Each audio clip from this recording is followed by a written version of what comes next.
नमस्कार दोस्तों, आपका स्वागत है आपके अपने YouTube channel STM college Barmer. दोस्तों, कल वाली क्लास के अंदर अपन ने पढ़ा था परमाणु के जो क्वांटम संख्या थी उनके बारे में पढ़ा था और उन संख्याओं के माध्यम से अपन ने यानी 4 क्वांटम संख्या का ज्ञान प्राप्त किया था। एक है मुख्य क्वांटम संख्या, द्वितीय क्वांटम संख्या और चुंबकीय क्वांटम संख्या और चक्रण क्वांटम संख्या।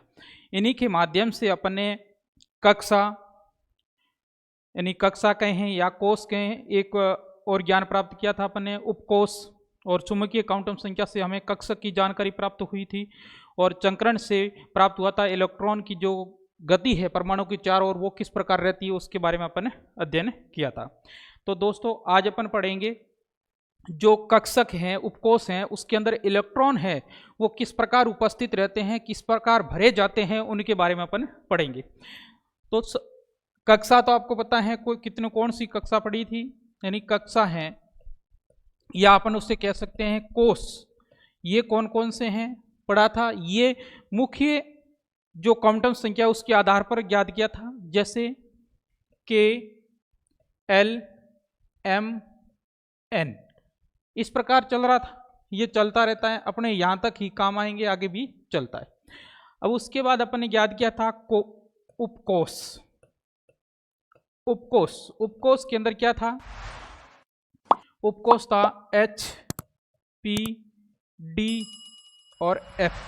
उसके बाद भी और ही थे, लेकिन अपने F तक ही जरूरत पड़ेगी। आगे जैसे परमाणु की खोज, यानी कहने का मतलब F है, ये 120 तक काम आ जाता है। उसके बाद अगर परमाणु की खोज नहीं हुई तो उसके बाद G का भी उपयोग किया जाएगा, लेकिन अभी तक अपने F तक ही काम आएंगे। उसके बाद अपने पढ़ा था कक्षक के बारे में। तो कक्षक के बारे में पढ़ा था। तो कक्षक था यानी एक कक्षक होता है, उसमें कितने इलेक्ट्रॉन होते हैं वो अपन याद करेंगे। S के अंदर जो अपन एक डिब्बे की बात करें, एक डिब्बा होता है, उसे एक कक्षक माना जाता है, तो यहाँ पर एक ही होगा। P के अंदर टोटल इलेक्ट्रॉन कितने आते हैं कल अपन पता किया था, यानी यहाँ पर S के अंदर अधिकतम इलेक्ट्रॉन की बात करें तो वो कितने हैं? 2।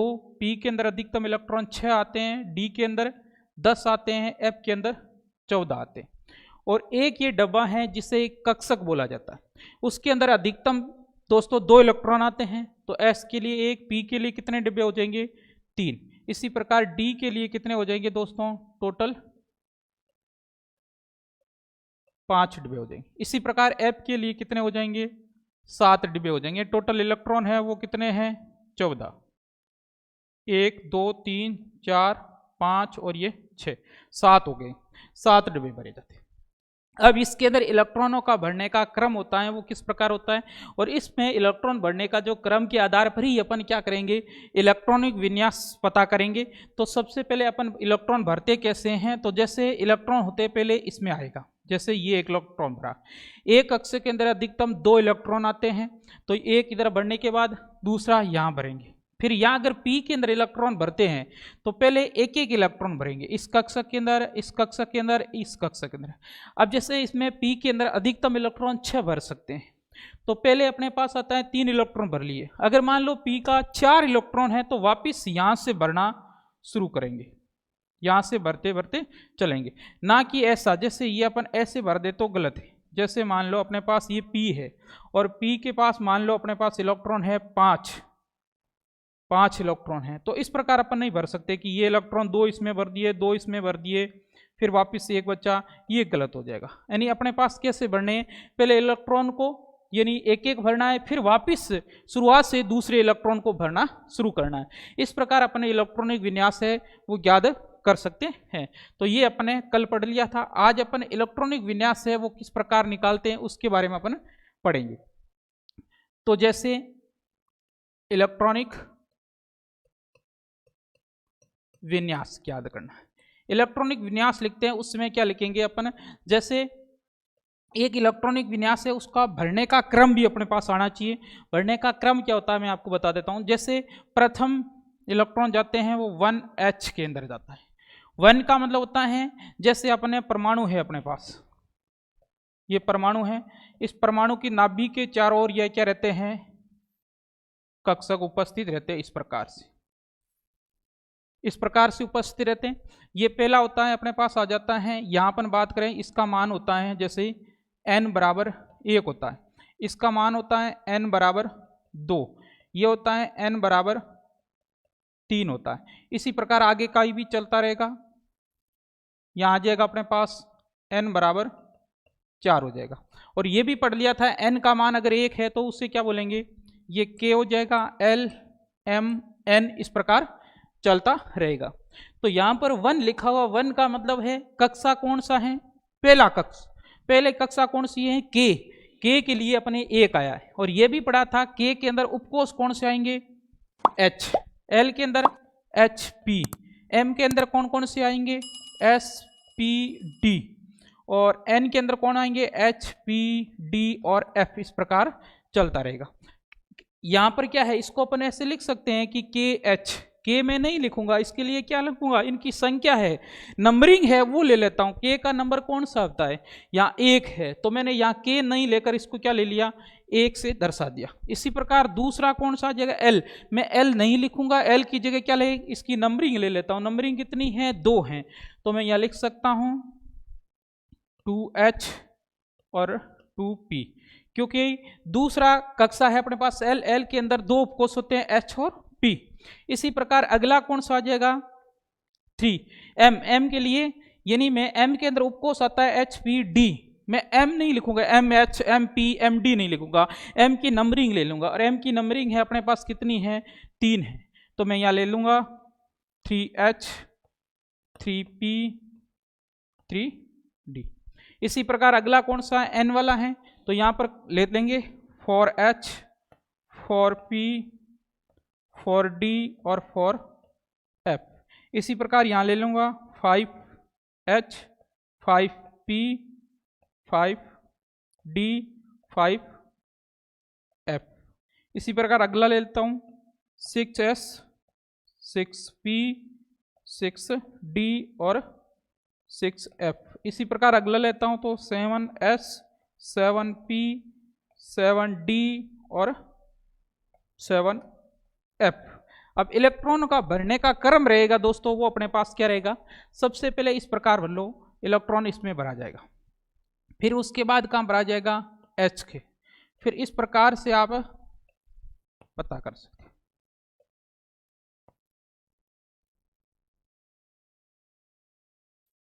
इस प्रकार से इलेक्ट्रॉन भरे जाएंगे, यानी यहाँ 1s में भरने के बाद वापस किस में भरा जाएगा, 2s के बाद वापस किस में भरा जाएगा, यानी इस प्रकार के ये भरने का अपने पास है वो क्रम रहेगा। इस प्रकार से अपन क्या है, इलेक्ट्रॉन भरेंगे। वो इसका उदाहरण लेकर अपन देखते हैं। और दोस्तों आपको पता होगा कि जो परमाणु क्रमांक है वो तो वैसे आप बीएससी के अंदर है तो आपको याद होने चाहिए, पूरी आवर्त सारणी होनी चाहिए। आवर्त सारणी की वीडियो डालूंगा अलग से, याद कर लेना, और फिर भी याद होना भी चाहिए। तो मैं कुछ तत्वों के नाम लिख देता हूं और उनके अपन इलेक्ट्रॉनिक विन्यास लिखेंगे। जैसे 1 नंबर पे कौन आता है, hydrogen, helium, lithium, beryllium, boron.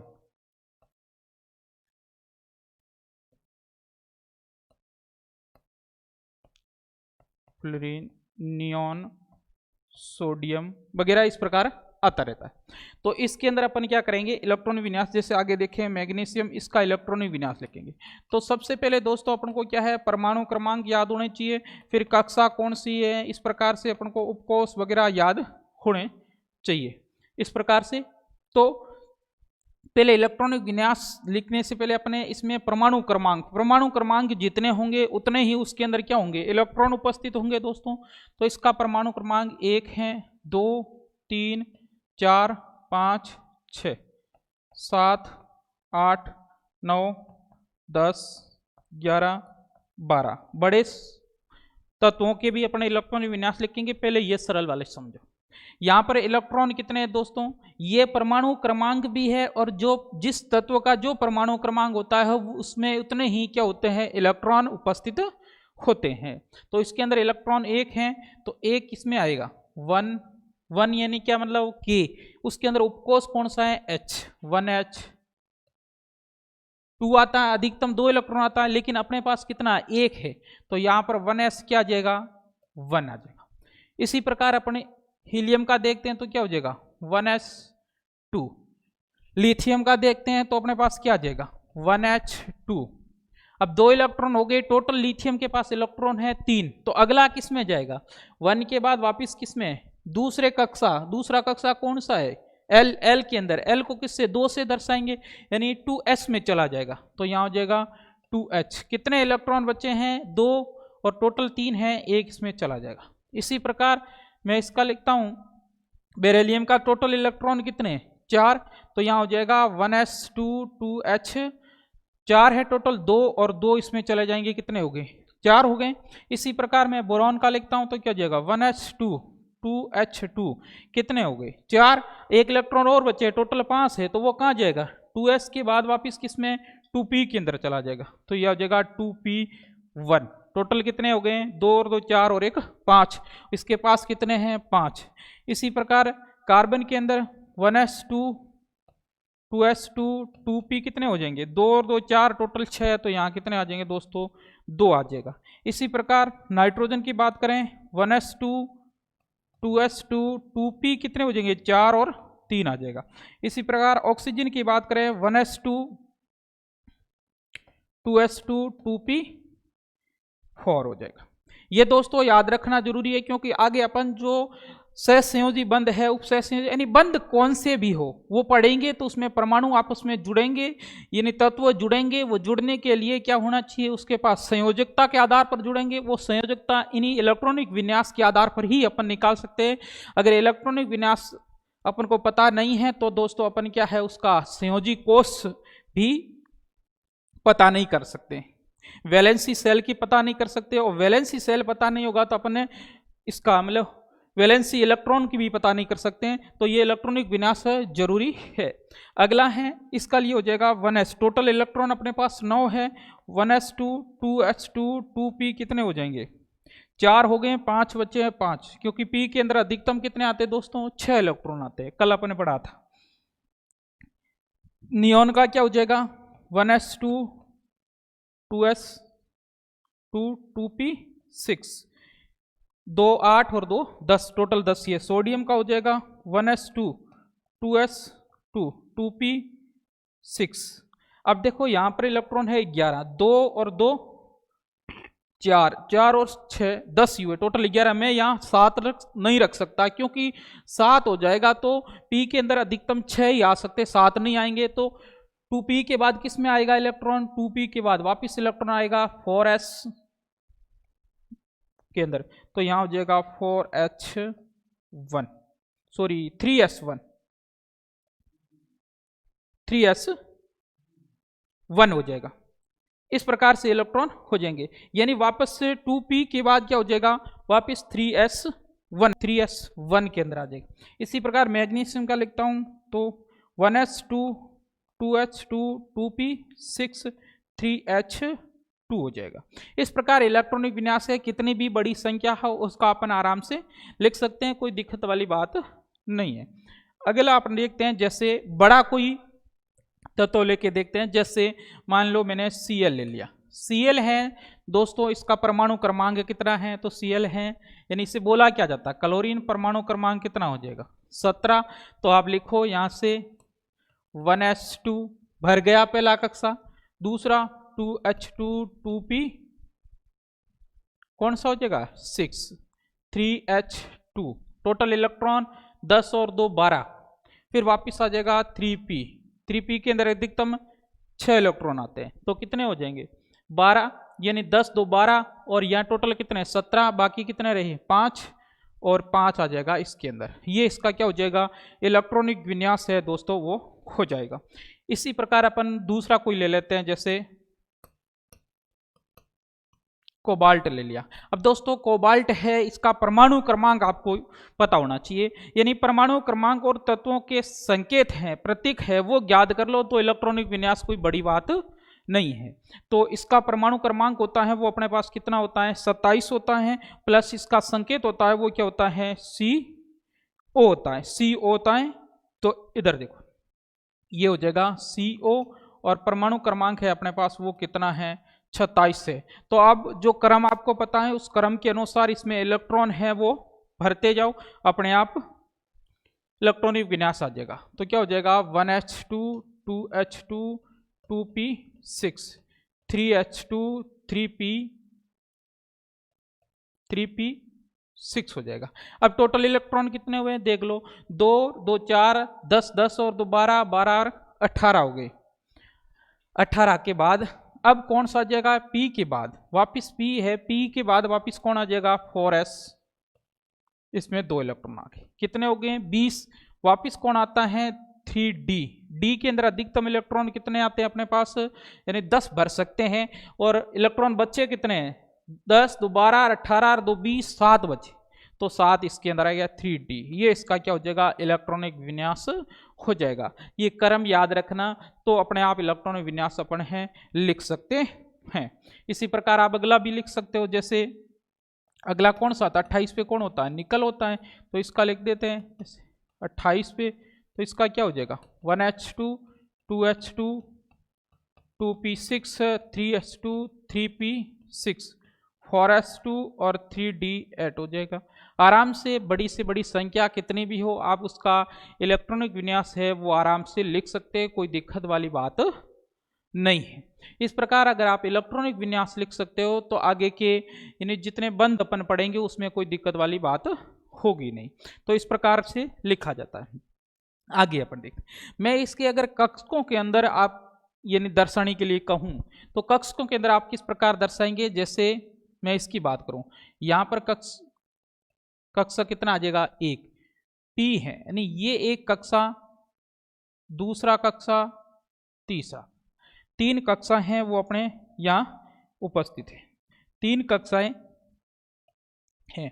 अब यहां पर अपन देखें कक्षक आ जाएंगे P के अंदर, यानी दूसरा ऑर्बिट है, इसमें टोटल इलेक्ट्रॉन भी यानी P है और P और H दोनों हैं, तो यहाँ पर भी क्या आ जाएगा यानी ये कक्षा है या H भी है और दूसरा कौन है P। P के अंदर कितने कक्षक होते हैं 3, यहाँ भी कौन है H है, फिर यहाँ P है, P के अंदर कितने होते हैं 3 होते हैं। अब इलेक्ट्रॉन किस प्रकार भरा जाएगा वो देखो, इलेक्ट्रॉन पहले इसमें 2 इलेक्ट्रॉन हैं, ये एक इधर से भरेंगे एक वापस इसी दिशा में।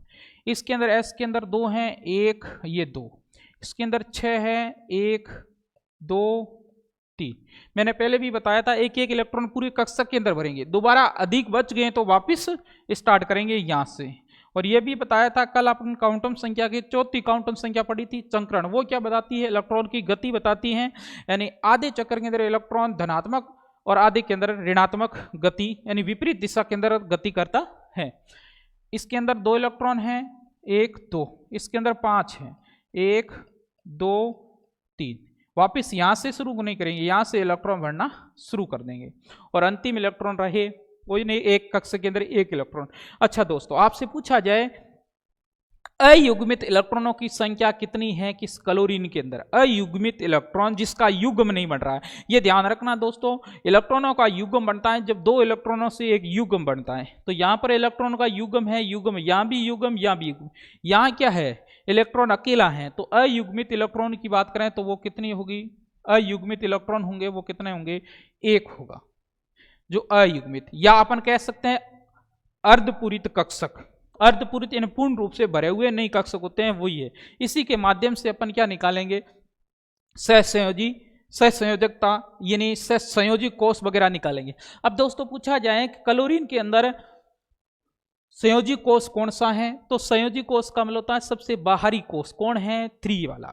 तो ये इस प्रकार से यानी अपन याद कर सकते हैं। तो यहाँ तक पता हो गया होगा आपको इलेक्ट्रॉनिक विन्यास किस प्रकार लिखना है और उसके कक्षकों के अंदर किस प्रकार भरना है।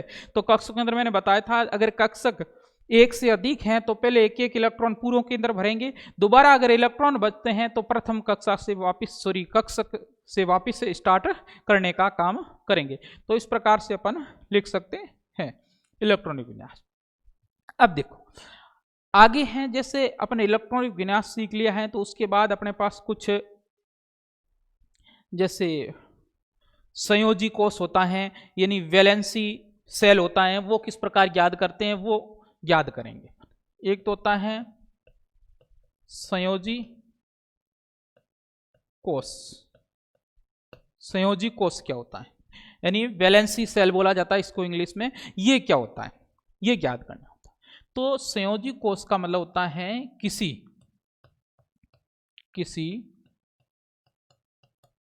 परमाणु का बाहरी कोष, किसी परमाणु का बाहरी कोष उसका संयोजी कोष कहलाता है। यानी किसी परमाणु का जो बाहरी कोष होता है वो बाहरी कोष ही क्या कहलाता है, संयोजी कोष कहलाता है। जैसे मैं यह लिखता हूं, ये नाभिक हैं, यहां क्या रहते हैं, कक्षक रहते हैं। ये अब देखो इस परमाणु का मैं मान लेता हूं, इसको मान लेता हूं, मान ले क्या सीधा ही लिखते हैं KLM। ये परमाणु जो भी है कोई मतलब नहीं, उदाहरण दे दिया मैंने। इसके अंदर संयोजी कोष कौन सा है, संयोजी कोष यानी सबसे बाहरी कोष कौन सा है, M है, तो इसका संयोजी कोष होगा वो क्या होगा, अपने पास आ जाएगा M। इस प्रकार संयोजी कोष याद करते हैं। जैसे मैं आपको यह बताऊं, इसके अंदर पूछा जाए कि संयोजी कोष कौन सा है। अब जैसे अपने पास ये, अब मैंने पूछ लिया कोबाल्ट के अंदर संयोजी कोष कौन सा है, सबसे बाहरी कोष कौन सा है, तो अपने पास क्या आ जाएगा 4s वाला। इसी प्रकार निकल के अंदर पूछ लिया जाए तो कौन है 4s, ये हो जाएगा बाहरी कोष। अच्छा मैंने पूछ लिया क्लोरीन के अंदर बाह्यतम कोष कौन सा है, 3 वाला। ये आपसे पूछ लिया जाए बाह्यतम कोष में कितने इलेक्ट्रॉन हैं, तो बाह्यतम कोष में कितने, 2 और 3, 7 इलेक्ट्रॉन है बाह्यतम कोष के अंदर। संयोजी कोष कौन सा है, तीसरा। इसी प्रकार अपन क्या है, ये कोष हैं उनकी जानकारी प्राप्त कर सकते हैं। जैसे मैं एक किसी इलेक्ट्रॉन विन्यास लिख देता हूं, जैसे 8 पे आता है ऑक्सीजन। ऑक्सीजन का मैंने लिख दिया 1s2 2s2 2p, कितने हो जाएंगे 4 अब आपसे पूछा जाए इसका संयोजी कोष कौन सा है, यानी संयोजी का मतलब सबसे बाहरी कोष कौन सा है, वही क्या होता है, संयोजी कोष होता है।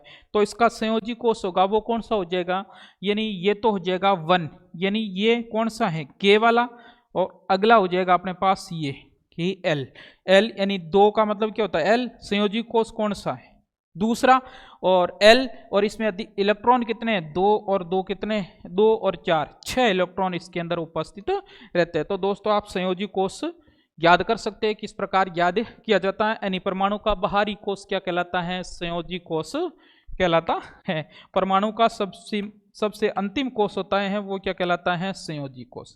ये संयोजी कोष अपन को यानी संयोजकता याद करने के लिए काम में आता है। इसी प्रकार अगला अपन को वैलेंसी इलेक्ट्रॉन याद करना होता है, यानी संयोजी इलेक्ट्रॉन। संयोजी इलेक्ट्रॉन कैसे याद करते हैं वो देखो। संयोजी इलेक्ट्रॉन का मतलब होता है संयोजी कोष में उपस्थित इलेक्ट्रॉनों की संख्या क्या कहलाती है, संयोजी इलेक्ट्रॉन कहलाता है। या अपन इसकी परिभाषा लिख सकते हैं, परमाणु के बाहरी या बाह्यतम बाहरी कोष में उपस्थित इलेक्ट्रॉन की संख्या, उपस्थित इलेक्ट्रॉन की संख्या क्या कहलाती है दोस्तों, संयोजी इलेक्ट्रॉन कहलाते हैं। बाह्यतम कोष में जितने इलेक्ट्रॉन होते हैं वो संयोजी कोष के इलेक्ट्रॉन संयोजी इलेक्ट्रॉन कहलाते हैं। इसी प्रकार मैं मान लो कोई उदाहरण ले लेता हूं, जैसे अपने पास उदाहरण आ गया, मान लो अपने पास आ गया मैग्नीशियम। अब मैग्नीशियम का परमाणु क्रमांक कितना है दोस्तों, 12। इलेक्ट्रॉनिक विन्यास लिखते हैं तो अपने पास क्या आ जाएगा 1s2 2h2 2p6, कितने हो जाएंगे इलेक्ट्रॉन अपने पास टोटल, 2 और 2 4 10 2। इसके बाद कक्षक आ जाएगा अगला 3h2। आपसे पूछा जाए मैग्नीशियम के अंदर संयोजी कोष कौन सा है, तो संयोजी कोष कौन सा हो जाएगा, मैग्नीशियम के अंदर संयोजी कोष के अंदर बात करें तो संयोजी कोष ये हो जाएगा बाहरी कोष, तीसरा। अब तीसरा किसके लिए आता है, m के लिए आता है। और ये पूछा जाए संयोजी कोष में या संयोजी इलेक्ट्रॉन, मैग्नीशियम के संयोजी इलेक्ट्रॉन कितने होते हैं, तो संयोजी इलेक्ट्रॉन होते हैं कितने हैं, बाहरी कोष में 2 इलेक्ट्रॉन, तो उसके संयोजी इलेक्ट्रॉन होंगे वो कितने हो जाएंगे, 2 इलेक्ट्रॉन होते हैं। इस संयोजी इलेक्ट्रॉन के माध्यम से ही अपन क्या निकालेंगे, संयोजकता निकाला जाता है, यानी बाह्यतम कोष में उपस्थित इलेक्ट्रॉनों की संख्या के आधार पर अपन संयोजकता निकालेंगे। अब इस प्रकार संयोजकता भी निकाल सकते हैं। आगे देखते हैं अब संयोजकता किस प्रकार निकालते हैं या संयोजकता की परिभाषा क्या है। संयोजकता, अब संयोजकता के अंदर बात करें तो संयोजकता का मतलब होता है कि जो संयोजी इलेक्ट्रॉन है उस संयोजी इलेक्ट्रॉन के अंदर क्या है, यानी या बाह्यतम कोष में से इलेक्ट्रॉन को दान करने या ग्रहण करने या साझा करने की जो इलेक्ट्रॉन होते हैं उन्हें ही संयोजकता कहते हैं। अब जैसे मान लेता है संयोजकता कैसे, जैसे मान लो ऑक्सीजन है, ऑक्सीजन का इलेक्ट्रॉनिक विन्यास 1s2 होता है, 2h2 होता है, 2p4 होता है। अब देखो बाह्यतम कोष कौन सा है, संयोजी कोष 2 वाला। अब इसमें संयोजी इलेक्ट्रॉन कौन से हैं वो देखिए 2, 6। अब एक संयोजकता इलेक्ट्रॉनिक सिद्धांत के आधार पर ये कितने इलेक्ट्रॉन बाह्यतम कोष में, या तो यानी एक अपने पास सिद्धांत आता है, उस सिद्धांत का नाम है संयोजकता इलेक्ट्रॉनिक सिद्धांत, कौशल लुईस ने दिया था 1916 के अंदर। तो इसके अनुसार ये होता है कि जो जितने भी तत्व हैं वो अपना क्या करते हैं, यानी बाह्यतम कोष में नजदीक के उसके जो उत्कृष्ट गैस है उसका इलेक्ट्रॉन विन्यास प्राप्त कर लेता है। उसके आधार पर या तो वो इलेक्ट्रॉन ग्रहण करेगा या ध्यान करेगा या साझा करेगा, इसी के आधार पर वो संयोजकता उसमें काम आती है। यहाँ पर अपन संयोजकता की बात करें तो यहाँ पर कितनी हो जाएगी इसकी, यानी या तो इलेक्ट्रॉन ग्रहण करेगा अष्टक पूर्ण करने के लिए, तो या तो 2 लेगा या 6, यानी ऑक्सीजन के लिए अपन कह सकते हैं कितनी हो सकती हैं, अपने कह सकते हैं 2 या 6 हो सकती है उसकी संयोजकता, या तो 6 होगी या 2 होगी। अब संयोजकता प्लस में भी होती है, माइनस में वो क्यों होती है, वो इलेक्ट्रॉन ग्रहण कर रहा है या इलेक्ट्रॉन दान कर रहा है उसके आधार पर होती है। यदि इलेक्ट्रॉन दान करता है तो प्लस में संयोजकता होगी, यदि इलेक्ट्रॉन ग्रहण कर रहा है तो माइनस के अंदर, क्योंकि आपने पढ़ा होगा कि इलेक्ट्रॉन पर आवेश होता है वो क्या होता है, हमेशा ऋणात्मक होता है, इसलिए वो प्लस माइनस होती है। वो अपने आगे पढ़ेंगे जब उसके बंद वगैरह बात करेंगे उस समय इसकी चर्चा करेंगे। और एक दोस्तों याद रख लेना, एक होता है डॉट, होता है डॉट दर्शाया जाता है, वो काम आएगा अपने बंद बनाने के लिए आगे। तो वो डॉट क्या होता है, इधर देखो परमाणु का डॉट लगाया जाता है, तो वो होता है जैसे मान लो अपने पास ऑक्सीजन है, इसकी बात कर ले। अब ऑक्सीजन के अंदर बाह्यतम कोष में कितने इलेक्ट्रॉन है, अपन याद किया बाह्यतम 2 और 6 इलेक्ट्रॉन है, तो यहाँ पर दर्शाया जाता है इस प्रकार से, ये डॉट होते हैं, ये बाह्यतम जो इलेक्ट्रॉन होते हैं उनको दर्शाने के लिए काम आते हैं। तो ये सिंबल डॉट हैं अपने पास, ये बहुत आगे काम आएंगी। तो इस प्रकार अपन ने याद किया कि वैलेंसी क्या होती है, यानी संयोजकता क्या होती है, वैलेंसी सेल यानी संयोजी कोष क्या होता है, वैलेंसी इलेक्ट्रॉन क्या होते हैं, इसके बारे में अध्ययन किया। आगे अगले वीडियो के अंदर अपन पढ़ेंगे इन तत्व होते हैं यानी परमाणु होते हैं, ये आपस में किस प्रकार जुड़ते हैं और किस प्रकार बंध बनाते हैं, उसके बारे में पढ़ेंगे। आज के लिए इतना ही, थैंक यू, धन्यवाद।